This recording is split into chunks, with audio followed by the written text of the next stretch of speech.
Hey guys! Welcome back to my channel. And for today's vlog, um, busy ako lately kasi ang daming problem.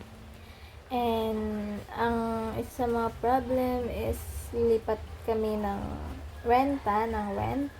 Dito din naman banda no, sa barangay na to. Kaya nagliligpit kami ng mga gamit namin. And umuulan pa. Ewan ko kung tag-ulan naman dito sa province, pero kapag hapon or tanghali, umuulan na dito. So, habang di pa kami naglilipat na kasi kami ngayong linggo, sa linggo.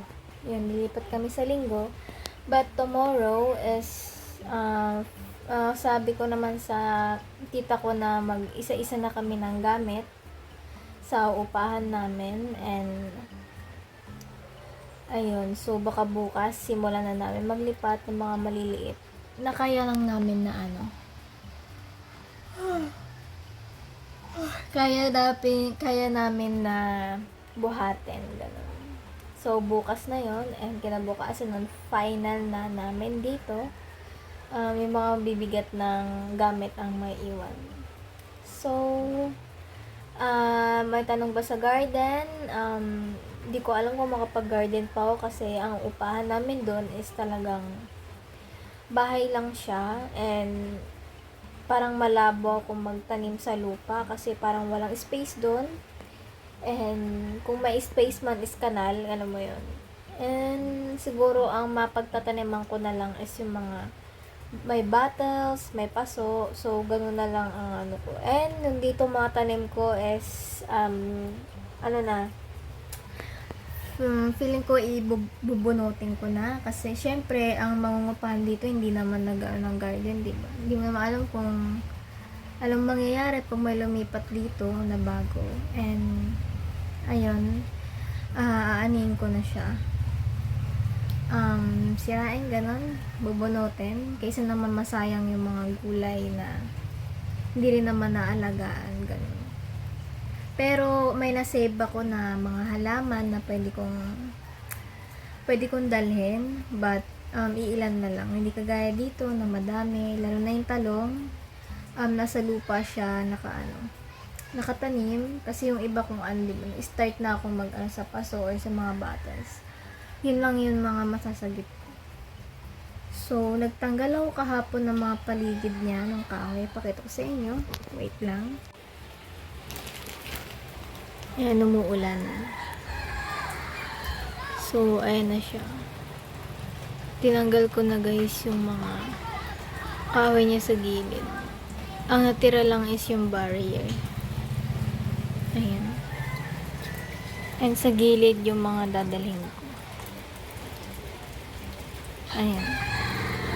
Pero hanggang ito hindi na, mga bubunutin ko na yan pag-aalis na. And ayan lang yung mga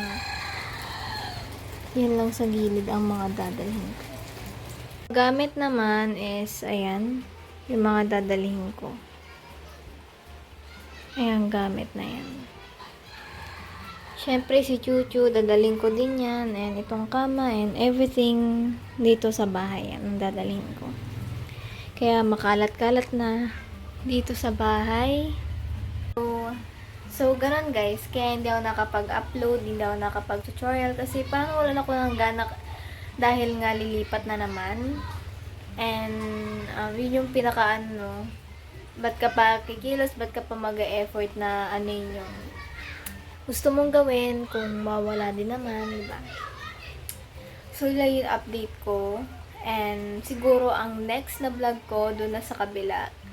Ang nakakalungkot lang is yung wifi is feeling ko mawala na din kasi yung router niya sa yung sa diba, ito yung harap sa likod niya, diba may may router siya.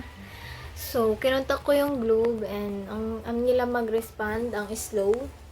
Kaya, ewan ko. Kasi, syempre, iba nang gagamit dito, and iba yung susi ko na sa may-ari. So, feel ko wala ng pag-asa. Sana mayroon pa. Kasi may bayad, no, kapag nilipat mo or mag-a-avail ka ulit. Kaya, pahirapan na naman ako, guys, mag-upload ng mga videos, tutorial, ganun. So, parang back to normal ulit. So, yun na nakakalungkot ko dito. Yung dalawa ang nawala sa akin, ang pagka-garden ko, tsaka yung wifi. So, ang next na,